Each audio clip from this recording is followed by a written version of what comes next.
Okay, let's dive into this. Welcome back to The Explainer. Today, we're taking on a massive topic. Literally, we're unpacking the United States of America. And we're going to move fast. We're zooming all the way out from the giant continental geography right down to the micro level, like exactly what you need to know when you actually step off the plane. Here's our roadmap to make this dense topic totally accessible and, honestly, pretty fascinating. We'll hit the geography of a superpower, the history and government, the economic engine, nature and landmarks, and finally, culture, cuisine, and travel. Let's get to it. We gotta kick things off at sheer scale.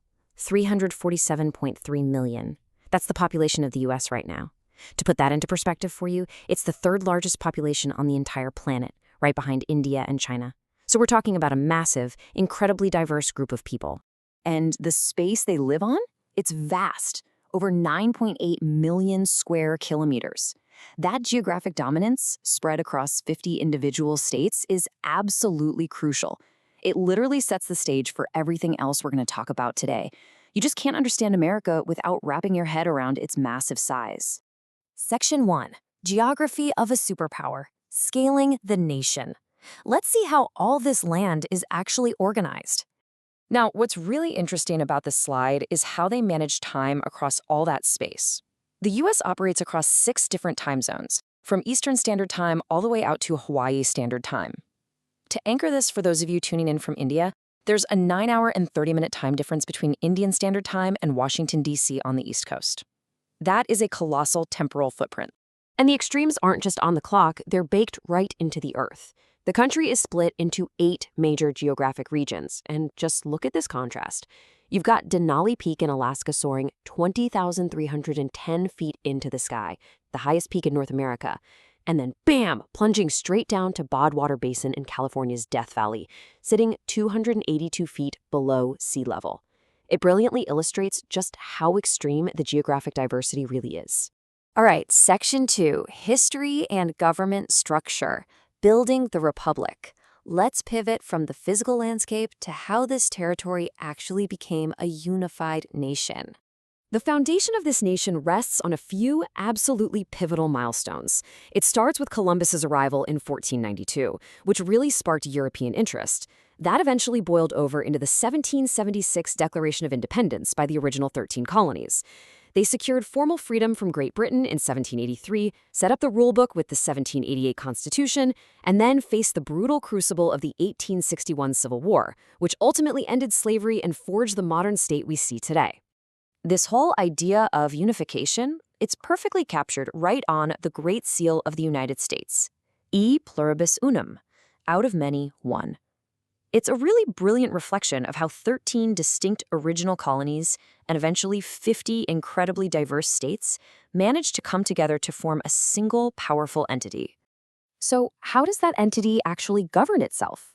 Well, the U.S. operates as a federal system. It's a constitutional republic and a representative democracy. In practice, that means there's a carefully calibrated, impartial sharing of power between the central federal government and the individual state governments. It's a system built entirely around balancing centralized authority with local independence. Let's move to and see how this builds into Section 3, the economic engine, powering the superpower. Let's look at the mechanics funding all of this. The U.S. economy is what's called a mixed economy. It balances elements of capitalism, which really drives that rapid private sector innovation, high productivity, and tech advancement, with elements of socialism, where the government plays a necessary, active role in managing massive infrastructure, education, and healthcare systems. And the fuel for this entire engine? The powerful U.S. dollar. It's a global reserve currency, meaning it completely dominates international trade. To put that economic scale into perspective, especially for our Indian viewers, the exchange rate sits at approximately 85 Indian rupees to $1 US. That immense purchasing power sends profound ripple effects across the entire globe.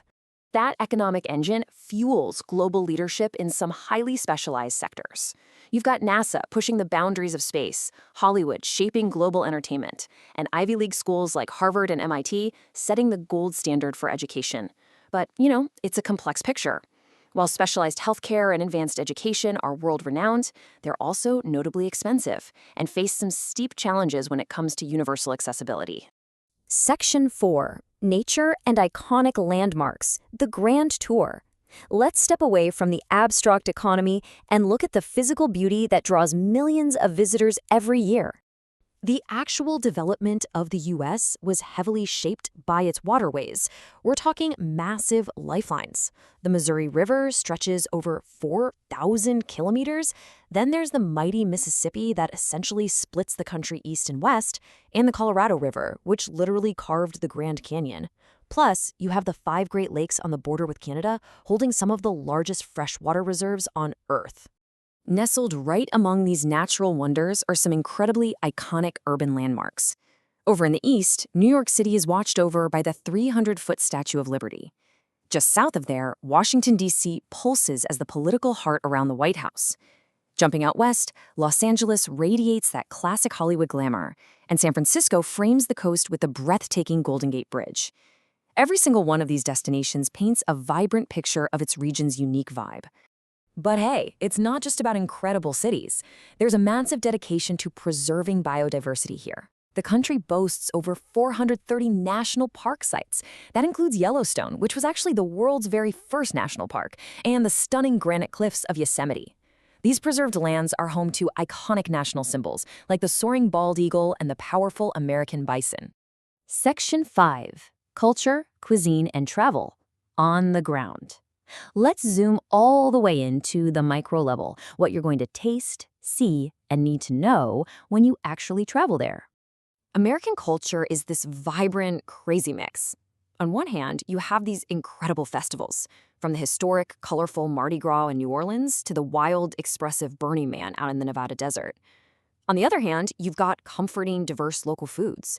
We're talking perfectly grilled cheeseburgers, warm traditional apple pie, and the rich, complex flavors of Louisiana gumbo. It is literally a melting pot of experiences. So, if you're feeling inspired to visit, here are the direct, actionable steps you need. First, secure your U.S. visa and get that passport ready. Second, book your flight. There are actually great direct options from cities like Delhi, Mumbai, and Bangalore straight to D.C., covering that 12,000-kilometer journey.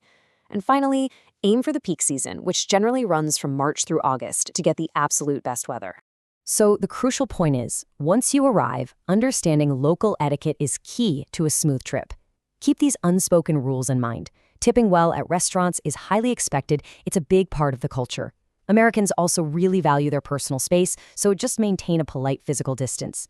There is strictly no smoking in public indoor places. And whatever you do, avoid making any jokes about security, especially at airports or large public venues. Just respect those boundaries and you'll have an incredible visit. We've covered an immense amount of ground today, from sweeping, continent-spanning geography all the way down to the exact etiquette of leaving a tip in a diner. Which brings us to a final thought. With such a rich, complex history and immense global power, what will America's next great frontier be? Will it be back out in space, or maybe a new technological revolution right at home? Let that sink in. Thanks for joining me on this explainer, and as always, keep staying curious.